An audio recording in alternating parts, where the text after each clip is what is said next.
నాకు తెలిసిన ఒక హిందూ ఫ్రెండ్ ఉన్నాడు, చాలా స్ట్రాంగ్ క్రిస్టియన్. ఆయన వాళ్ళ బాబాయ్ గారితో మాట్లాడమని ఒకరోజు ఇంటికి తీసుకెళ్లారు. ఎందుకంటే ఆయన ససేమిరా నేను క్రీస్తులోకి రానంటున్నాడు. చాలా కుటుంబాలు క్రైస్తవంలోకి వచ్చాయి. మీరు మాట్లాడండి సార్, కొంచెం మీరు మాట్లాడితే కొంచెం బాగుంటుందేమో అని తీసుకెళ్లారు. ఆయనతో చాలాసేపు మాట్లాడుతూ ఉన్నప్పుడు ఆయన కొంచెం కోపంగానే ఉన్నారు. ఎందుకంటే వాళ్ళ అబ్బాయి మారాడు, కుటుంబాలన్నీ మారిపోయాయని ఆయనకి చాలా కష్టంగా ఉంది. ఒక రకమైన అక్కస్తో ఉన్నాడు ఆయన.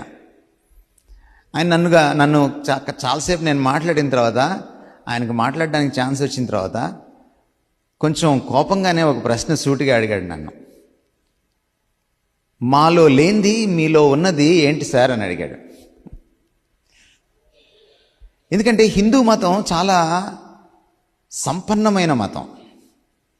సంప్రదాయాలు, సంస్కృతి, భాష, మీరు ఏదైనా తీసుకోండి, చాలా సంపన్నత ఉంటుంది అందులో. ఏమి తక్కువ మాకు? మీలోకి రావాల్సిన అవసరం ఏంటి? మాలో లేనిది మీలో ఉన్నదేంటి?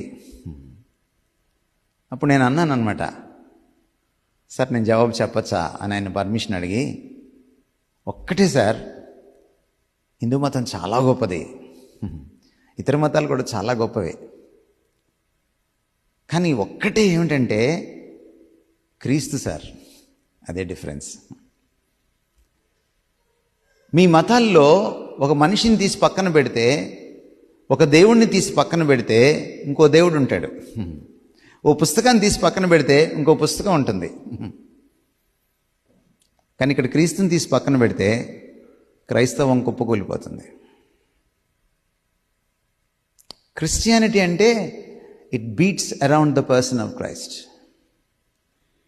the character of Christ, the work that he has done, the finished work of Christ on the cross.